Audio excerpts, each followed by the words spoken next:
2 នាទី 2 minutes rule បាទច្បាប់2ជំ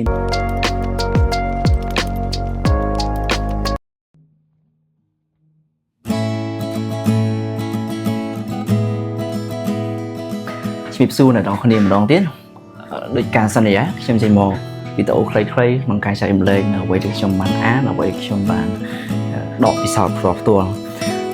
ចំណងជើងមកយើងដែលយើងនិយាយពីលើកមុននោះគឺខ្ញុំចង់ចែករំលែកដល់អ្នកគ្នាស្ដីអំពីការតាំងចិត្តជោគជ័យ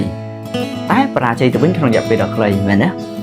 ខ្ញុំបានអានសៀវភៅមួយនៅក្នុងចំណងជើងបាទសៀវភៅហ្នឹងគឺ Habit Loop បាទដែលនិយាយអំពីប្រព័ន្ធនៃទម្លាប់ដែលជាអ្នកចិត្តវិទ្យាគាត់ជាអ្នកសេឡើង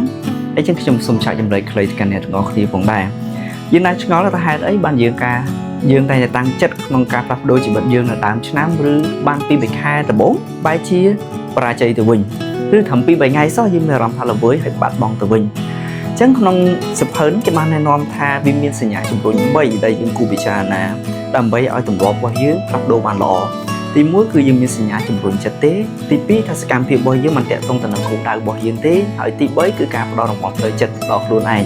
នៅពេលយើងបានបញ្ចប់កិច្ចការណាមួយតែយើងបានផ្ដល់រង្វាន់អ្វីខ្លះចំពោះខ្លួនឯង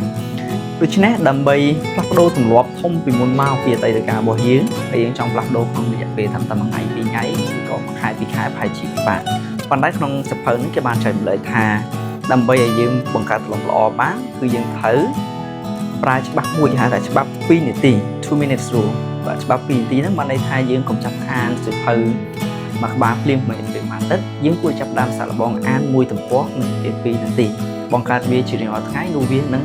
បញ្ចប់បានល្អអញ្ចឹងយើងអាចជោគជ័យក្នុងការអានសៀវភៅត្រឹមមួយសប្តាហ៍ឬក៏មួយខែបានអញ្ចឹងណាក្នុងសៀវភៅកម្រាស់ណាមួយអាហ្នឹងច្បាប់2នាទីអញ្ចឹងកុំមើលងាយត្រឡប់តូចៗរបស់យើងប្រចាំថ្ងៃ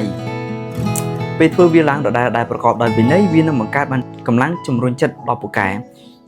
ជីវិតដែលរីកចម្រើនមិនមែនកើតឡើងពីការធ្វើរឿងធំដុំទេក្នុងមួយថ្ងៃប៉ុន្តែវាកើតឡើងពីការធ្វើរឿងតូចៗក្នុងជីវិតរបស់យើងប្រចាំថ្ងៃផងដែរដូច្នេះខ្ញុំគិតថាដើម្បីផ្លាស់ប្ដូរទម្លាប់របស់យើងដែលធំដុំ